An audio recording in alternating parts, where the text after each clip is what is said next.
Now in the Reformation period, actually it was 1525 in January, a group of people who were studying the Bible, George Blaurock,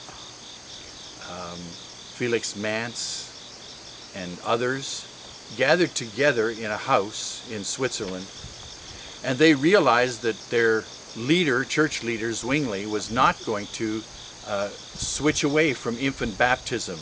And they felt that you had to meet certain conditions to be baptized, and that's what made a believer. One is repent, one is believe certain things, one is have a clear conscience to God.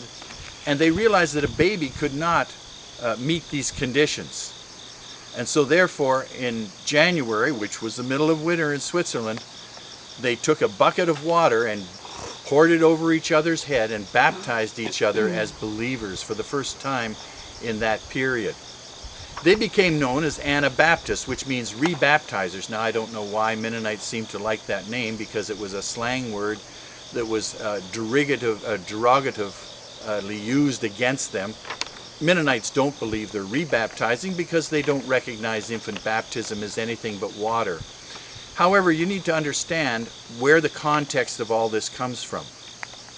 And a man named John Calvin, who was a Frenchman, went to Geneva, which was a French part of Switzerland, started teaching there. He was 19 years old when he wrote his Institutes, which is his theology. He was good in Latin, but not very good in Greek. And in his Institutes, he followed and copied Augustine. Now, Augustine had already set the stage that man is evil, that God is outside of time somewhere in the Neoplatonic realm of thinking.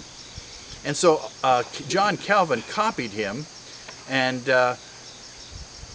with his idea that man is born sinful, that babies are evil and sinful from the time they're born, this led the Catholic Church to continue infant baptism, and so did the Reformers. Almost all Reformed people practice infant baptism because they believe babies are born evil and sinful. Mennonites and Anabaptists said no. Sin has a different definition. In the Bible, sin is a transgression of the law. If you don't do anything that's sinful, you cannot be sinful. Jesus himself said in John 9:41, if you didn't know any better, you wouldn't have any sin.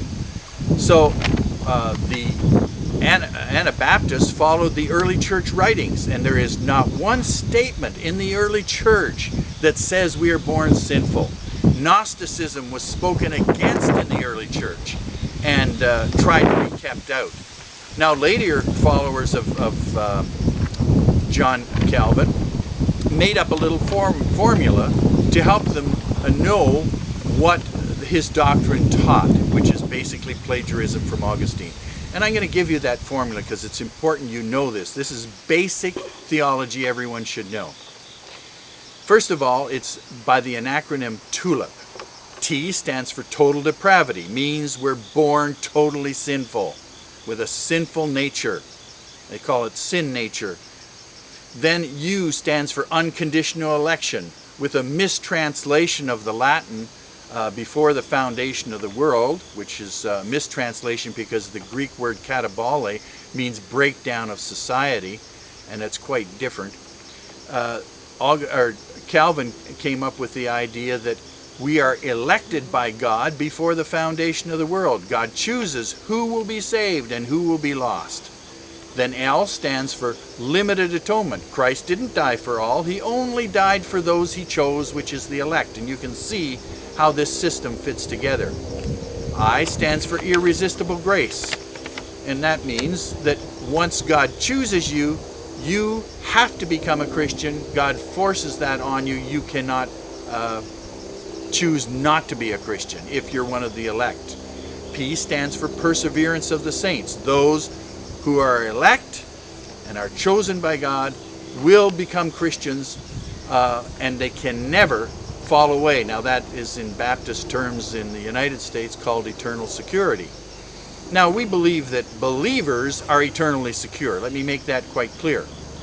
But the Bible also says, as we will find out if you read it in passages like Revelation 3, that we have to persevere to the very end.